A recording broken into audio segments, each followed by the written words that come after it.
হাফিজ রিয়াজ হাফিজ সাহেবের নিকটে যখন গেলেন তখন বলছেন যে মরিদ হবে যে প্রথমে দাঁড়িয়ে ছাড়া জোরে বলুন সুবহানাল্লাহ। কেমন হাফিজ দেখুন, প্রথমে দাঁড়িয়ে ছাড়া। আপনি দাঁড়িয়ে ছাড়লেন, মুরিদ হব করছিলেন, আচানক আল্লাহর হুকুম হাফিজ রিয়াজ আলাইহির রহমা আল্লাহর পিয়ারা হয়ে গেল, পর্দা করে গেল, ইন্তেকাল বরণ করলেন। উনি আর মুরিদ হতে পারলেন না, যেহেতু উনি ইন্তেকাল করে গেলেন। কিন্তু এরাদা ছিল যে হুজুরের নিকটে হুজুর হাফিজ রিয়াজ আলাইহির রহমার হাতে মুরিদ হব। মাস্টার সাহেবের আপনার এটা এরাদা ছিল। মুরিদ হলেন না, হতে পেলেন না, উনি ইন্তেকাল করে গেলেন। অবশেষে ওনার ইন্তেকালের বেশ কিছুদিন পর মাস্টার সাহেবের আব্বা একদিন রাতের বেলা বিছানায় ঘুমিয়েছিলেন, আর টাইমটা ফজরের কাছাকাছি। আর হাফিজ রিয়াজ নিজের কবর শরীফে মাজারে একাত্তাসে উনি কবরে আছে, পর্দা করে গেছে। তো মাস্টার সাহেবের আব্বা ঘুমিয়েছিলেন। তো মাস্টার সাহেবের আব্বা স্বপ্নে দেখছেন, অত দারিয়াপুরবাসী শুনুন, হাফিজ রিয়াজ জিন্দাবাদী কালো ছিলেন, আজও আছেন, তাকে আমার থাকবেন। হাফিজ রিয়াজ মাস্টার সাহেবের আব্বার স্বপ্নে গিয়ে বলছেন, না তুমি মুরিদ হবে, কেন দেরি করছো, তাড়াতাড়ি ফজর আদায় করো আর যাও খানকায়। আলে নবী বসে আছেন, মাসরুর মিয়া বসে আছেন, মাসরুর মিয়ার নিকটে গিয়ে মুরিদ হয়ে যাও। স্বপ্ন যোগে কে বলছেন? হাফিজ রিয়াজ আলাইহির রহমা।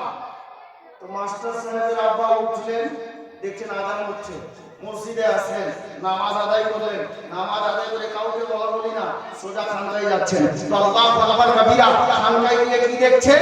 হুজুর মাসরুর মিয়া খানকার গেট খুলে রেখেছেন, গেটটা খোলা আছে, আর একাই মাসনাদে বসে আছেন, নিজের জায়গায় বসে আছেন। যেমনই প্রবেশ করেছেন, সালাম দিয়েছেন, তো হুজুর সৈয়দি মাসরুর মিয়া কালিমি আলাইহির রহমাত ওয়া রিদওয়ান বলছেন, আজা বেটা চলে এসো, আমি তোমার জন্যই বসে আছি। জোরে বলুন সুবহানাল্লাহ। তাহলে বোঝা গেল মাসরুর মিয়া কালিমির সঙ্গে আর হাফিজ রিয়াজের সঙ্গে পূর্বেই কথা হয়ে গেছে। ইনি পাঠাবেন, উনি কবুল করবেন, ইনি পাঠাবেন, উনি কবুল করবেন। তাহলে বোঝা গেল ইনি যেমন উনি হযরত গিরামি হাফিজ রিয়াজউদ্দিন আলাইহির রহমা ইন্তেকালের পরেও জিন্দা আছেন। জোরে বলুন, ইন্তেকালের পরেও জিন্দা আছেন। আল্লাহু আকবার কবীরা। গোলামে গৌসে খাজা, গোলামে হাফিজ রিয়াজ। সময় কিন্তু খুবই সংকীর্ণ, হাতে কয়েক মিনিট সময়। আমাদের মধ্যে পড়ে গেলাম হাফিজ রিয়াজের পাওয়ার দেখেন।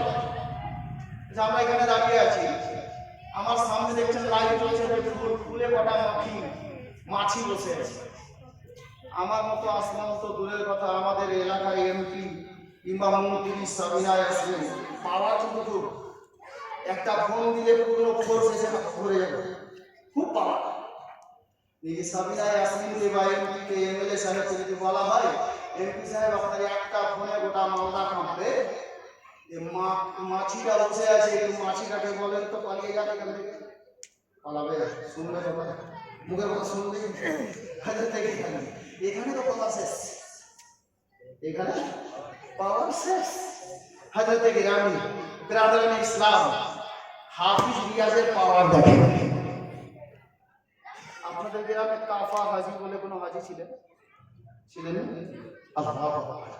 হাফিজ রিয়াজ আলাইহির রহমাত ওয়া রিদওয়ান রাস্তা দিয়ে যাচ্ছিলেন, আর চায়ের দোকানে বসে কাফা হাজি আরো কয়েকজন ইনারা আলোচনা করছিলেন। জমিতে বাদাম লেগেছিল, আর ওই বাদামে পোকা চলে এসছে, বলছে এবার আর জমিতে ফসল হবে না, তার কারণ পোকা এত এসেছে যে কোনো মতে পালাচ্ছে না। হাফিজ রিয়াজ আলাইহির রহমান নিজের কানে শুনলেন, হেঁটে চলে গেলেন। দু একদিন পর হাফিজ রিয়াজ আলাইহির রহমাত ওয়া রিদওয়ান দুটা ব্যক্তিকে সঙ্গে নিয়ে হাঁটতে হাঁটতে জমিগুলোর দিকে গেলেন। আল্লাহু আকবার।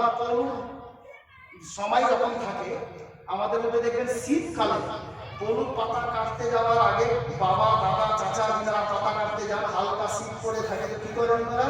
একটা লাঠি নেন বা কাঁচিয়াটা হাতে নিয়ে পাতার উপরে মতো একটু হাত ফিরিয়ে দেন, পানিটা যেন ঝরে যায়, তারপর কাটবো, শুকিয়ে যায়। আল্লাহু আকবার।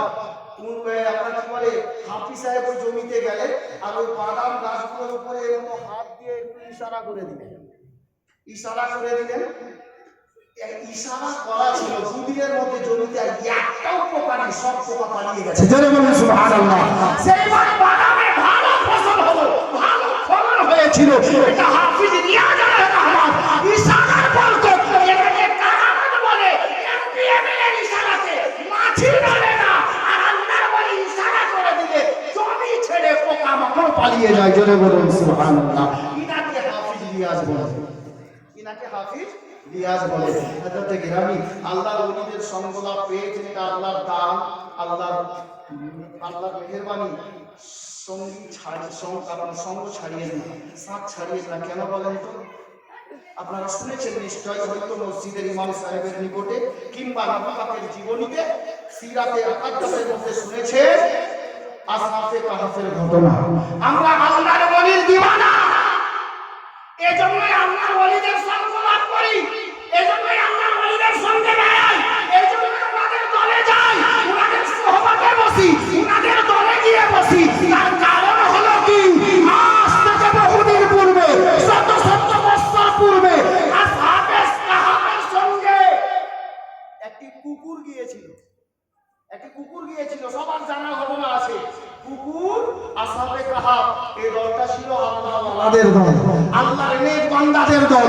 ওই কুকুরটা আসহাবে কাহফের দলের সঙ্গী হয়ে গেল, উনাদের সাথ ছাড়েননি। আল্লাহু আকবার কবিরা কিতাবে এসেছে কাল হাসরের ময়দানে আসহাবে কাহফের কুকুরটাও যাবে খোদার জান্নাতে। বুঝা গেল আল্লাহর ওলিদের সঙ্গী হয়ে গেলে, আল্লাহর ওলিদের সঙ্গী হয়ে যখন একটা কুকুর জান্নাতে যাবে, আমরা তো আশরাফুল মাখলুক আল্লাহর ওলিদের সঙ্গ লাভ করেছি, আল্লাহর ওলিদের দলে নথিভুক্ত হয়ে গেছি। তাহলে ইনাদের সাথকায় ইনশাআল্লাহ আমরাও একদিন খোদার জান্নাতে যাব। বলুন ইনশাআল্লাহ। আর আগে নিয়ে যাচ্ছি না, কারণ শহরের একটা সময়ের ব্যাপার আছে। যদি বলার মধ্যে হয়ে থাকে ত্রুটি, তার জন্য ক্ষমা প্রার্থী। ওমা আলাইনা ইল্লাল বালাগ। আসসালামু আলাইকুম ওয়া রাহমাতুল্লাহি ওয়া বারাকাতুহু। ইয়া নবী